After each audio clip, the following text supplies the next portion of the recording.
मोदी जी का सपना तो है कि दिल्ली को वर्ल्ड क्लास कैपिटल बनाने का, और वो उसको सच करने के लिए न्यू दिल्ली एरिया है, उसमें काम तो हो रहा है।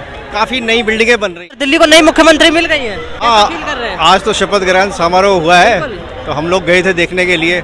वो तो बड़े जोश के साथ हुआ है।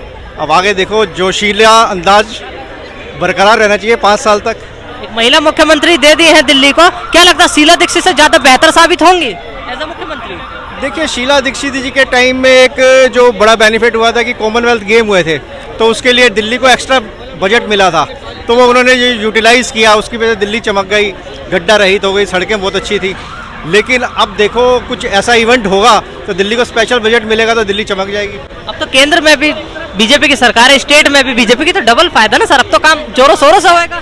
देखिए, मोदी जी का सपना तो है कि दिल्ली को वर्ल्ड क्लास कैपिटल बनाने का, तो अगर उनका ये सपना है और वो उसको सच करने के लिए ऐसा है, नवी जो न्यू दिल्ली एरिया है उसमें काम तो हो रहा है। काफ़ी नई बिल्डिंगें बन रही है, जैसे कि नया संसद भवन बन गया, वोट क्लब के ऊपर में भी उसका भी कायाकल्प हो गया। तो कोशिश तो जारी है, लेकिन वो जो कोशिश है दिल्ली के हर कोने तक पहुंच पाए, अब ये तो बीजेपी के हाथ में है। इस बार उनको अवसर मिला है तो हर कोने तक वो पहुंचना चाहिए।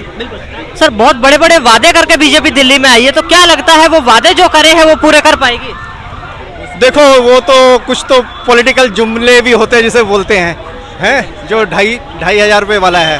अब उसको पूरा करना मुझे लगता है कि बड़ा मुश्किल है, इतना बजट। बाकी स्टेट में हमें देखने मिल रहा है, जैसे महाराष्ट्र हो गया, तो बाकी स्टेटों में दे रही है बीजेपी। तो वहाँ पर जनसंख्या कम होगी या कोई क्राइटेरिया होगा कुछ। अब दिल्ली में इतनी छोटी सी दिल्ली है और भीड़ बहुत ज़्यादा है, तो उन सबको कवर कर पाना और उसके लिए जस्टिफिकेशन कि भाई इसको मिलना चाहिए, इसको नहीं मिलना चाहिए, वो फर्जीवाड़ा भी कंट्रोल करना एक बहुत बड़ा टास्क है। उसमें समय लगेगा।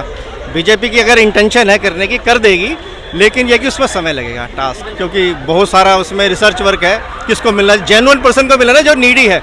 ये ना हो कि घर में 2-2 गाड़ियाँ खड़ी हुई है और वो फिर भी जो उसका बेनिफिट ले रहा है, तो वो चीज़ें गलत है। यमुना सफाई भी एक वादा था बीजेपी की तरफ से, और मुख्यमंत्री बनने से पहले काम चालू भी हो गया, वीडियोस वगैरह आपने देखे होंगे। क्या लगता है अरविंद केजरीवाल की मंशा नहीं थी काम करने की, या बीजेपी ज्यादा एक्टिव है काम करने में? देखो, ये कुछ पॉलिटिकल पार्टियां कुछ मुद्दों को जिंदा रखना चाहती है। जैसे भारतीय जनता पार्टी थी, श्री राम का मुद्दा 20-25 साल तक जिंदा रहा, तो वो हर बार जो है एक मुद्दे के साथ आते थे। अब वो मुद्दा कंप्लीट हो गया, तो अब दूसरे मथुरा और दूसरे भी जो है मुद्दे उन्होंने पकड़े हैं। तो केजरीवाल के पास भी एक मुद्दा था, कूड़े का ढेर, ये जमुना पानी की समस्या, दिल्ली के जो है क्या नाम गड्ढों को भरना। तो ऐसे ही जो है अब जमुना भी एक मुद्दा था, लेकिन ये कि जमुना को इतनी बड़ी तो है नहीं है। दिल्ली के अंदर में मुश्किल से 20-25 या 30 किलोमीटर के बीच दायरे में बहती है। उसको साफ करना कोई बहुत बड़ा रॉकेट साइंस नहीं है, कोई भी पार्टी चाहे तो कर सकती है। तो क्या लगता है दिल्ली को नई मुख्यमंत्री मिल गई है? मैं जहाँ का नहीं है। अच्छा।